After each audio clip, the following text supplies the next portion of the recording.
C'est la rentrée avec Voyage Antillais. Profitez de nos promos exclusives à 521 € vers la Guadeloupe et la Martinique.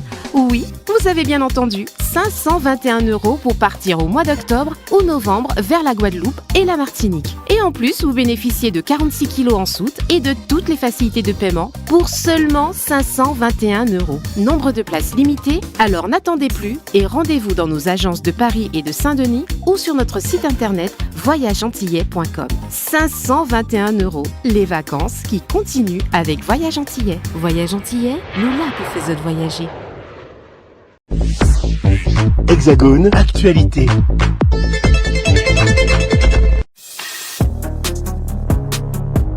Cette 10e édition du Vendée Globe sera une aventure, mais aussi une vraie bataille de régatiers à l'échelle planétaire. Jamais le plateau sportif n'avait été aussi dense et relevé, avec de nombreux favoris légitimes et encore plus d'outsiders pouvant réussir la course parfaite et monter tout aussi légitimement sur le podium, voire remporter cette 10e édition particulièrement excitante pour son incertitude.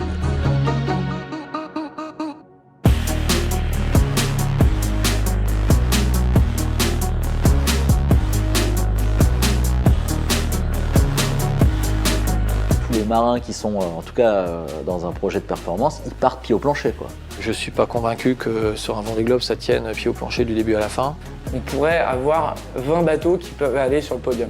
Moi, ça m'excite de savoir qu'il va y avoir peut-être 15 ou plus de bateaux qui ont des potentiels et surtout qui peuvent gagner le Vendée Globe. Ça va être excitant à vivre de l'intérieur. Mais ce qui est sûr, c'est que la concurrence sera rude, sûrement plus féroce que sur l'édition 2020. Ça va être tellement long et tellement dur de maintenir un niveau élevé de performance hommes et bateaux sur les 80 jours que voilà, c'est pas fini avant la fin. La fin de course est écrite à aucun moment. Et même si finalement le début de course n'est pas celui espéré, c'est loin d'être rédhibitoire. La course est très très longue. Deux choses, c'est que c'est bien de faire partie des favoris parce que ça veut dire qu'on a bien travaillé. Par contre, ce statut de favori, il ne donne pas de points d'avance ou de 1000 d'avance. Donc l'exemple de Yannick qui a gagné la dernière fois, il est parlant. Je pense que personne n'avait misé beaucoup d'argent sur lui et à la fin, c'est lui qui gagne. L'aléatoire crée l'aventure. Et sur la route de ces 40 skippers talentueux, la météo, les imprévus, les avaries et les faits de course dicteront le scénario, quels que soient les palmarès ou les mérites des marins. Il y a 4 ans, à 48 heures de l'arrivée, 5 marins pouvaient encore l'emporter. Ce pourrait être le cas pour cette édition encore, et avec encore plus de prétendants. Alors, tentons d'y voir plus clair. 7 skippers sont factuellement au-dessus du lot, soit parce qu'ils ont remporté les dernières transatlantiques, soit parce qu'ils ont été particulièrement réguliers sur les podiums. À bord de bateaux de la dernière génération, tous ont montré une capacité à élever leur niveau d'engagement sur les courses de ce dernier cycle de 4 ans et possèdent toutes les clés, mais on sait tous que cela ne suffit pas toujours. Charlie Dalin, Thomas Ruyant, Johan Richomme, Jérémy Bayou, Boris Herman, Sam Davis, Sam Goodchild sont ce fameux 7 majeur qui, à coup sûr, donnera très vite le tempo dès la ligne de départ franchie. Si la fiabilité de leur bateau ne leur fait pas défaut, ils seront devant. Pour combien de temps ? C'est l'inconnu, tant la longueur de l'épreuve impose la modestie. Le Vendée Globe, c'est une course par élimination. Si t'as pas compris ça, t'as rien compris. Ça sert à rien d'y aller. Derrière eux, un groupe à géométrie variable d'outsiders qui n'ont que peu de choses à envier à ce groupe de tête. Nicolas Lundven, Paul Meillat, Justine Métraud, Damien Séguin, Sébastien Simon, Louis Burton, Yannick Bestaven ou Maxime Sorel. Voilà des femmes et des hommes qui pourraient se révéler sur ce Vendée Globe et animer la course, car tous ont les armes pour être en tête de flotte. Toujours chez les foilers, un dernier groupe de marins solides saisira la moindre opportunité offerte par les ténors. Du côté des bateaux à dérive, là aussi le match sera ardu et en fonction de la météo sur le parcours, leur déficit de vitesse pourrait ne pas les handicaper irrémédiablement, voire comme en 2020, leur permettre de soutenir la comparaison avec les foilers. C'est d'ailleurs le pari de Jean Le Cam et d'Éric Bellion qui ont construit 2 bateaux neufs à dérive droite et non à foil. Avec des bateaux anciens, Violette d'Orange, Tanguy Le Turquet, Louis Duc, Benjamin Ferré, Sébastien Marseille et Guirec Soudé vont se livrer un match dans le match à haute intensité pour leur premier Vendée Globe. Alors voilà où nous en sommes à la veille de l'épreuve sportive la plus longue du monde, à nous languir du départ le 10 novembre pour suivre enfin cette course assidûment, car chercher un vainqueur de Vendée Globe avant l'arrivée, c'est cette année plus que jamais chercher une aiguille dans une botte de foin.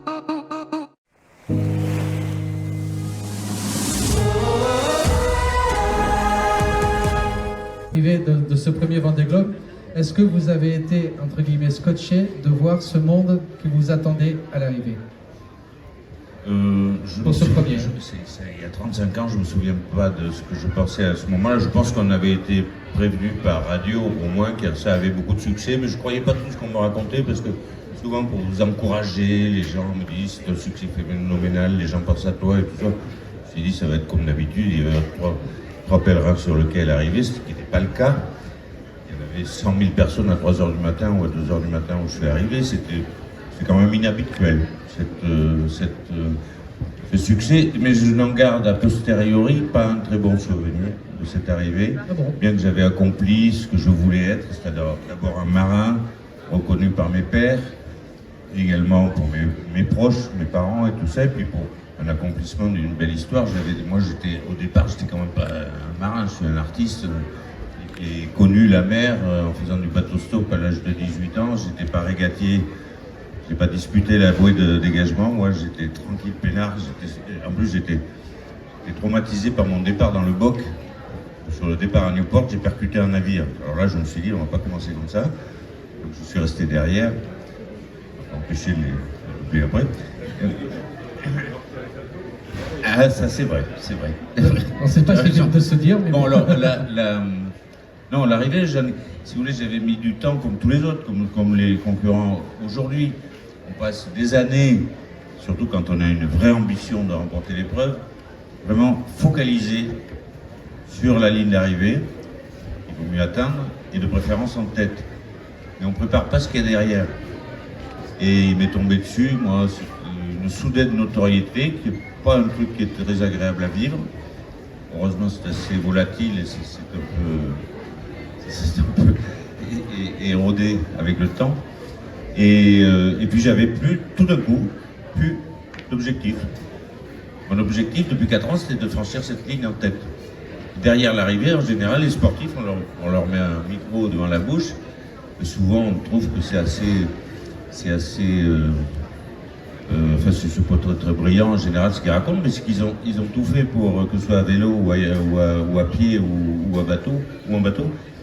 On a préparé le franchissement de la ligne, on n'a pas du tout envisagé ce qui se passait derrière. Donc c'était un moment mitigé dans mon souvenir. J'ai vécu des choses plus heureuses dans la vie, voilà. D'accord. Alain, par extension, avec tout ce qui s'est passé aussi après, il y a eu les Champs-Élysées aussi à Paris, non? Pour ma part, quand j'ai franchi la ligne, ça a été un soulagement, bien sûr, parce que ça faisait 133 jours que j'étais parti. J'avais eu des soucis de mât, de gréement, donc j'avais été obligé de calmer le jeu dès les Kerguelen. Et donc ça a été un long chemin pour arriver jusqu'au Sable d'Olonne. Ça s'est terminé avec du vent de nord-est très très fort dans le golfe de Gascogne. Très froid naturellement au mois de février, donc du coup j'étais content d'arriver et j'étais extrêmement surpris parce que j'avais l'accueil de quelqu'un qui avait gagné, donc je me suis dit tiens, les 5 autres ont dû être disqualifiés parce que j'ai l'accueil d'un vainqueur, parce que les quais étaient noirs de monde, il faisait grand beau mais très très froid, et c'est vrai que ça a été une grosse surprise de ma part. Il se trouve en plus que Saint-Lys Radio était en grève pendant cette période-là, donc j'avais assez peu de nouvelles de la Terre pour les 15 derniers jours de mer, et du coup c'est vrai que ça a été une grosse surprise de voir autant de monde en plein après-midi, en semaine, sous le soleil ici au Sable d'Olonne, donc un beau moment. Yves Parlier, lui, il sait aussi de quoi il parle, les mâts aussi, il sait de quoi il parle, mais avant d'en parler justement, un petit mot pour ce début de Vendée Globe, sur ces premières éditions. Est-ce que déjà on avait cette envie d'y être? Absolument, moi je suis venu, je me souviens très bien de l'arrivée de Titouan en pleine nuit, et puis après au Palais des Congrès où tu étais venu parler et tout ça, c'était vraiment un moment un peu magique où on avait la chance de partager l'aventure qu'avait vécu Titouan, et tout le Vendée, on l'a suivi super près, et avec tous les rebondissements qu'il y a eu. Donc moi j'étais de l'autre côté, mais c'est vrai que j'avais qu'une envie, c'était d'être au départ. Alors, il y en a eu trois éditions pour Yves, une édition où le tour a pu se faire, les deux autres ont été un peu plus compliqués. On va parler tout de suite de celui de 2000, puisque c'est sur celui-là que les médias se sont un peu focalisés pour cette histoire, cette aventure que tu as fait, qui a évidemment forgé l'admiration de beaucoup, aussi bien de marins que de terriens. Qu'est-ce qui se passe quand on pète un mât comme ça? On se dit c'est fini, on rentre, on jette l'éponge, on est furieux, on est colère, on dit c'est de ma faute, qu'est-ce qui se passe? Oui, forcément, on est colère et on s'en veut énormément. Ce qu'il faut savoir, c'est que en 96-97, il y a eu énormément d'accidents et les bateaux ont été remis en cause. Et je crois qu'Aquitaine Innovation, ça a été le seul bateau qu'on a réussi à faire passer à la nouvelle jauge. Et entre-temps, il a fallu augmenter la quille qui est passée de 2 tonnes 100 à 3 tonnes, augmenter le tirant d'eau de 50 cm et alléger le mât qui pesait 310 kg à 180 kg. Donc je savais que j'avais un risque j'avais le droit à aucune erreur, il n'y avait aucun coefficient de sécurité. Et puis à un moment donné, j'ai eu le pilote automatique qui a lâché. J'ai eu le temps de changer le pilote, je suis passé sur un pilote de secours. Et le bateau est parti à l'abatté et ça a cassé. Donc, je ne peux pas dire que je m'y attendais, mais c'est vrai que après coup, ça a permis un peu plus de digérer. C'était quand même un peu prévisible. Et j'ai eu la chance, en fait, dans mon malheur, d'avoir toujours 12 mètres de mât qui restaient en l'air. En fait, il y avait 2 étages intermédiaires de haubans. Et donc, le premier étage de haubans a tenu et le mât s'est cassé au-dessus. Et donc, une fois que j'ai eu tout récupéré, j'ai rapidement pu refaire route. Et ça m'a permis d'aller jusqu'au sud de la Nouvelle-Zélande, donc en 3 semaines. Et pendant ces 3 semaines, j'ai préparé la reconstruction d'un mât que j'ai pu faire en Nouvelle-Zélande. Voilà. Donc de toute façon, quoi qu'il en soit, tu voulais aller jusqu'au bout de ton histoire, quoi, de ton chapitre.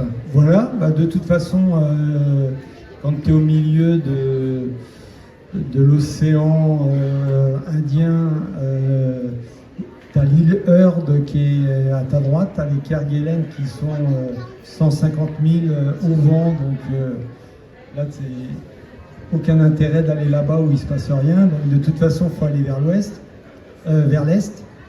Et donc, voilà, après, comme il y avait ce mât que j'avais réussi à réparer, rapidement, j'ai repris le moral et je me suis dit, il faut que je rentre avec ce bout de mât. Bon, après, c'est devenu plus compliqué parce qu'un tube carbone, ça s'épluche et ça se déchire, on ne peut pas mettre de drisse, bref. Et donc il a fallu vraiment s'arrêter pour refaire un vrai mât, quoi. Tu étais seul ou tu avais quand même un peu de soutien, radio, je ne sais pas, pour soit te guider un peu dans tes travaux, soit pour t'apporter quelques encouragements, les médias peut-être? Alors j'avais plein de soutien, mon équipe technique, j'avais des ingénieurs du CEA qui s'intéressaient à la question, j'ai dans mon réseau, moi, plein de spécialistes des collages et des composites. Et puis il y avait aussi le fabricant de mâts. Donc on a cogité ensemble. Voilà, c'est vrai que c'est un peu mon métier, moi, à la base. J'avais fait le premier mât en fibre de carbone sur mon Mini Transat en 85. Et puis les collages, j'en ai fait toute ma vie. D'ailleurs, Aquitaine Innovation, c'était le premier bateau à avoir la quille qui était collée à la coque. Il y avait un étai qui était collé, un étai en carbone qui était collé sur un embout en alu. Bon, c'est des choses que je sais que ça fonctionne. Mon premier Mini Transat en 85, les haubans étaient collés sur le mât.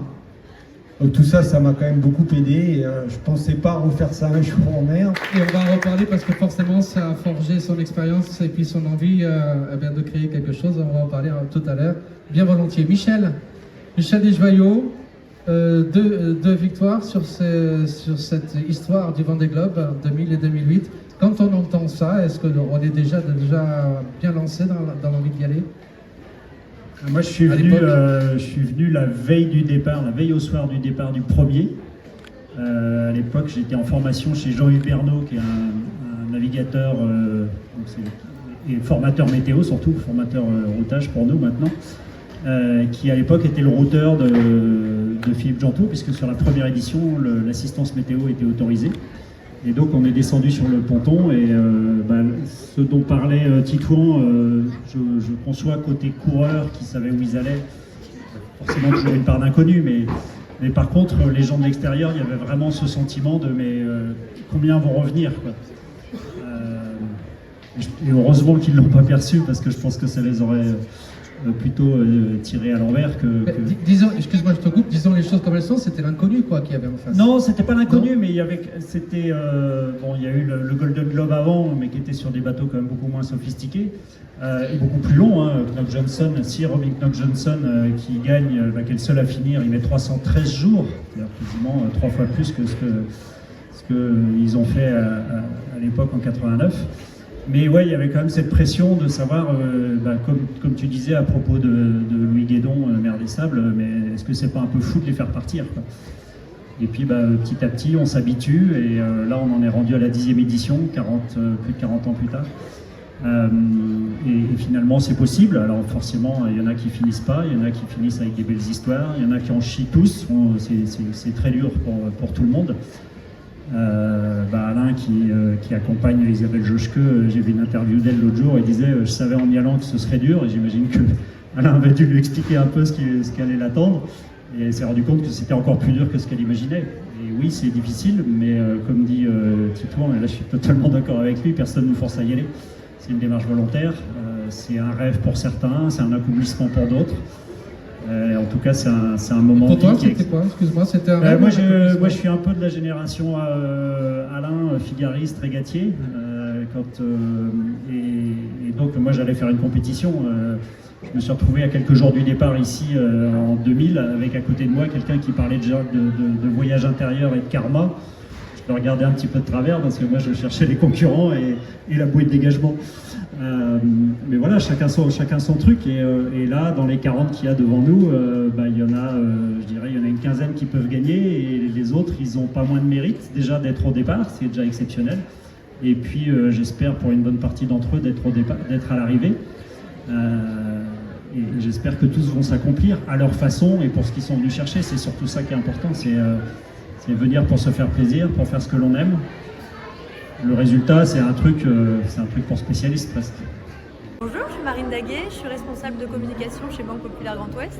Je vais vous parler du stand de Banque Populaire et Crédit Maritime. Cette année, Banque Populaire Grand Ouest est partenaire officiel du Vendée Globe, et on a étudié un stand dans 2 espaces. On a un premier espace avec Banque Populaire Grand Ouest qui parle de l'apprentissage de la voile, très tourné vers les enfants, qu'on fait en partenariat avec le comité départemental de voile. Et côté Crédit Maritime Grand Ouest, on parle de la protection des océans, et on a mis en place une mini-usine de recyclage de plastique pour les enfants, sur lesquels ils peuvent fabriquer des petits objets à base de bouchons de bouteilles qui ont été ramassés. On a également un petit bassin pour faire naviguer des petits voiliers sur l'eau. Tout est basé sur le ludique, l'expérience, quasiment pas de goodies chez nous, que de l'expérience et des objets fabriqués par les personnes qui vont passer sur le stand. Donc ici vous êtes sur le stand du Grand Défi. Nous on est un parc de loisirs et d'aventure situé à Saint-Julien-des-Landes. C'est à environ 20 minutes des Sables d'Olonne, on est en Vendée. Et on propose un grand nombre d'activités à faire en famille ou entre amis, avec notamment de l'agrobranche, où on a un total de 40 parcours, répartis un petit peu partout sur le domaine, et une trentaine de tyroliennes qui passent directement au-dessus des étangs, avec des parcours accessibles dès l'âge de 2 ans, donc vraiment pour toute la famille. Vous pouvez également vous défier avec des parties de paintball ou de galactique laser, que nous on propose vraiment sur des terrains aménagés et scénarisés à partir de 6 ans. On a également des aventures en forêt avec des explore games, où ça c'est comme un escape game mais en extérieur, où là vous pouvez vraiment partir à l'aventure et vous avez 2 heures pour résoudre toutes les énigmes. Et après, vu qu'on est répartis sur un domaine de 29 hectares, vous avez tout ce qui va être disque golf, course d'orientation, balade à poney et également le quick jump, un saut d'une zone de 18 mètres de haut. Bonjour, mon nom est Serge Adja, je suis administrateur des Gîtes de France Vendée. Nous sommes très heureux de vous accueillir au Vendée Globe au Sable d'Olonne pour une édition particulièrement importante. Les Gîtes de France Vendée ont décidé de soutenir Maxime Sorel, qui est un skipper qui prendra le départ du Vendée Globe cette année. Et je rappelle que Maxime Sorel soutient la recherche pour la mucoviscidose, qui est particulièrement importante comme maladie. Les Gîtes de France Vendée proposent plus de 600 hébergements sur le territoire de la Vendée et nous sommes rattachés à des valeurs écologiques, humanitaires, de relations humaines très importantes. Et nous serons très heureux de vous accueillir en allant visiter notre site gîtesdefrancevendée.fr, où vous pourrez faire des réservations en ligne, vous pourrez visiter ainsi les hébergements qui vous sont proposés, avec des destinations soit en bordure de mer, soit à l'intérieur des terres. À très bientôt peut-être. Merci. Outremernews.fr, le site de l'actualité Outre-mer, 24 heures sur 24 et 7 jours sur 7. Retrouvez la chaîne Outremer News sur YouTube.